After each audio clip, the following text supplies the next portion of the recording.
देव हा माणसात सुद्धा असतो हे तत्व पूर्वीपासून चालत आलेले आहे। म्हणूनच देवाचे अस्तित्व माणसात शोधणाऱ्यांना देव नक्कीच भेटतो। त्याचप्रमाणे काही व्यक्तीही तशाच असतात। त्यापैकी एक संत म्हणजे आपले संत बाळूमामा। त्यांना सर्व जाती धर्मातील लोक संत मानत होते। अशा भगवान शिवशंकरांचा अवतार मानल्या जाणाऱ्या आणि पंचमहाभूतांवर सत्ता मिळवलेल्या संत बाळूमामांचा जन्म हा कर्नाटकमधील बेळगाव तालुक्यातील चिक्कडी तालुक्यात अक्कोट गावामध्ये 3 ऑक्टोबर 1892 रोजी अक्कोळ या खेडेगावात गरीब धनगर कुटुंबात झाला होता। त्यांच्या आईचे नाव सत्यवा आणि वडिलांचे नाव मायप्पा आरभवे असे होते। नमस्कार मित्रांनो, मी ओंकार गावडे आणि तुमचं ओंकारचे गजल या यूट्यूब चॅनलवरती सहर्ष स्वागत करत आहोत। मी आज तुम्हाला संत बाळूमामा यांविषयीची कथा सांगणार आहे। बाळूमामांची आई लहानपणी त्यांचा प्रचंड लाड करायची।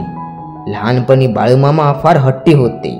पुढे त्यांच्या वडिलांनी बाळूमामांना कामाचे वळण लावावे म्हणून बाळूमामांच्या वडिलांनी त्यांना जैन धर्मीय चंदूलाल सेठ या त्या गावातील सावकाराच्या घरी कामाला ठेवले होते। शेठजींच्या शेळ्या मेंढ्या चरायला नेण्याचे काम बाळूमामावर त्यांनी सोपवले। शेळ्या मेंढ्या चरायला नेल्यानंतर बाळूमामा येथे बाभळीच्या काट्यांची गादी करून त्यावर झोपत असत। तसेच बाभळीच्या जाड काटेदार कुंपणालाही ते पाठ ठेवून बसत असत। घरी आल्यानंतर शेठजींनी दिलेल्या एका कोपऱ्यातील जागेत ते निवांत झोपत होते आणि दिलेल्या एका फुटक्या थाळीत ते जेवण करत असत। जेवण झाल्यानंतर थाळी स्वच्छ धुवून ठेवत होते। एक दिवस बाळूमामा जेवत असताना त्यांच्या ताटात प्रकाश दिसत होता। हे चंदूलाल शेठ यांच्या आईने पाहिले। तिने बाळूमामांच्या ताटात वाकून पाहिले असता तिला जैन मंदिराचे दर्शन झाले। याच घटनेपासून बाळूमामांच्या पुढे अनेक लीला सुरू झाल्या। बाळूमामा लहानपणी काय बोलायचे आणि काय करायचे हे सर्व सामान्य माणसांच्या अकलनात पलीकडचे होते। म्हणून लोक त्यांना खुळा वेडा असे म्हणायचे। ते मध्येच कधी उंच झाडाच्या फांदीवर जाऊन बसायचे तर कधी बांबळीच्या काटेरी पिंजऱ्यावर ध्यान करत बसायचे। परंतु बाळूमामांच्या कार्याची प्रचिती आलेले लोक बाळूमामांच्या चरणी डोकं ठेवत असत आणि इतर लोक त्यांना वेड्यात काढत असत। लोकांचं तर जाऊ द्या, परंतु त्यांचे वडील सुद्धा त्यांना वेडा समजत होते। तसे त्यांना बाळूमामांच्या वागण्याचा राग येत होता, कारण बाळूमामांचे वागणे इतर सामान्य मुलांप्रमाणे नव्हते, परंतु बाळूमामांच्या आईचा त्यांच्यावर खूप जीव होता। त्यांची आई नेहमी त्यांच्या बाजूने बोलायची। संत बाळूमामांना 2 भाऊ आणि 1 बहीण होती, परंतु बाळूमामांना कुटुंबात अजिबात रस नव्हता।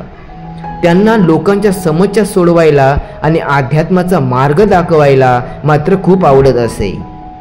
त्यांना संसारातही काही रस वाटत नसे। त्यामुळे त्यांचे वडील मायप्पा यांना त्यांची फार काळजी वाटत असे।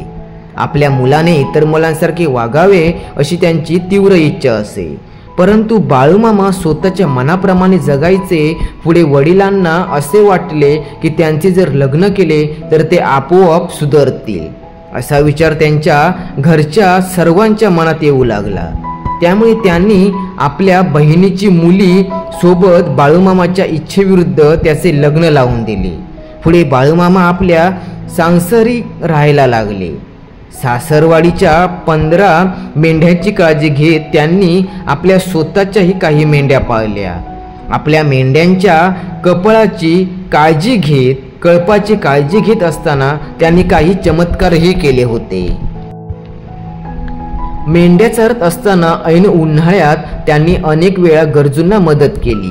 ते महाराष्ट्र आणि कर्नाटकच्या काही भागात मेंढ्यांचा कळप चारण्यासाठी घेऊन जात असत।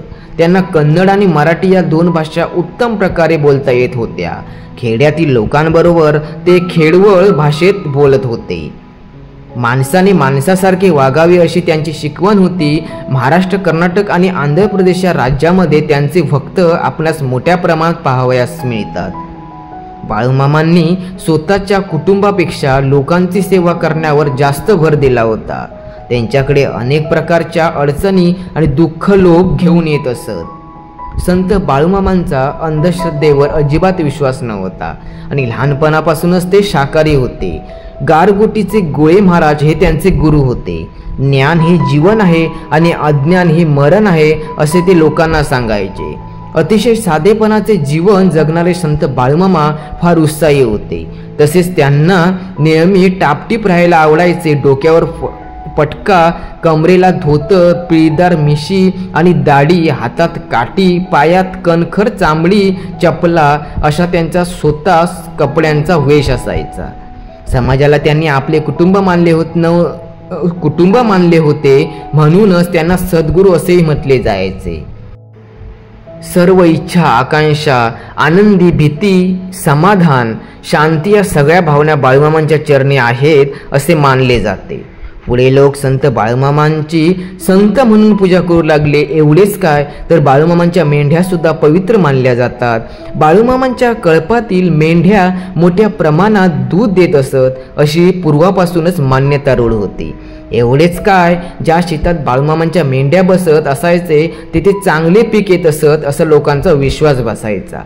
चाऱ्या अभावी बाळूमामा जी पेंढरे एका ठिकाणाहून दुसऱ्या ठिकाणी कायम तळ ठोकत असायची आणि त्या जागेला बाळूमामांचा तळ असे म्हटले जायचे. शहराजवळ गेल्यानंतर अशा जंगलात तळ ठोकणे साहजिक असायचे, परंतु संत बाळूमामा आपल्या गावाजवळ असतानाही जंगलातच तळ ठोकायचे. संत बाळूमामा तळागावत्यातल्या गरीब गरजू लोकांच्या समस्या नेहमी सोडवत असायचे. त्यांच्या सहज वागण्यातून, बोलण्यातून लीला घडत असायच्या. त्यांच्या हातातून काही नकळत घडलेल्या चमत्कारांमुळे अनेकांचे जीवन धन्य झाले होते. परंतु जे काही चमत्कार घडायचे त्या यशाचे श्रेय त्यांनी कधीच स्वतःकडे घेतले नाही. श्री मुळे महाराजांना बाळूमामा म्हणजेच गुरु मानत त्यांच्या वेळी बाळूमामांच्या अर्धक्य अवती वागण्या सांप्रदायिक शिस्तीची झलक झाली होती. बाळूमामांची गुरु परंपरा श्री दत्त, श्री नृसिंह सरस्वती, स्वामीनारायण महाराज, श्री मौनी महाराज आणि श्रीमुळे महाराज अशी होती. तिथून पुढे ही गुरु शिष्याची जोडी सर्वत्र प्रख्यात झाली, वंदनीय झाली. मात्र बाळूमामांचे सांसारिक जीवन संपुष्टात आलेले होते. तेव्हापासून बाळूमामा पंचक्रोशीतील गावातील दूर अंतरावर असलेल्या श्री क्षेत्राच्या भेटीला जाऊ लागले. अखंड नामस्मरण आणि रामकृष्ण हरीचा जप करत त्यांनी सर्वसामान्य लोकांचे मात्र मन जिंकून घेतले होते. पुढे बाळूमामांनी वयाच्या 84व्या वर्षी म्हणजे 4 सप्टेंबर 1666 रोजी आदमापूर येथे समाधी घेतली. परंतु समाधीनंतर बाळूमामा आपल्या भक्तांना अनेक अनुभव आणि प्रत्यय देत असल्याच्या दंतकथा प्रचलित झाल्या आहेत. म्हणून येथे कामकाज कायमच त्यांच्या भक्तांची गर्दी आपल्याला पाहावयास मिळते. आदमापूर हे दुसरे पंढरपूर झाले आहे असे अनेकांचे मत असते. या मंदिरात पहाटे 5 वाजता पूजा आणि आरती होते. 9 वाजता नैवेद्य दाखवला जातो आणि संध्याकाळी 7 ते 7:30च्या दरम्यान संध्याकाळची आरती झाल्यावर पुन्हा नैवेद्य दाखवलं जातो. शिवाय दर रविवारी आणि अमावास्येला नाचणीच्या अंबिलाचा प्रसाद दिला जातो. हे संत बाळूमामांचे समाधी मंदिर आहे. येथे अनेक भक्त दर्शनासाठी जातात. तसेच येथे प्रशस्त सभामंडप असून मंदिराच्या प्रसन्न बाजूची मूर्ती बसवली जाते.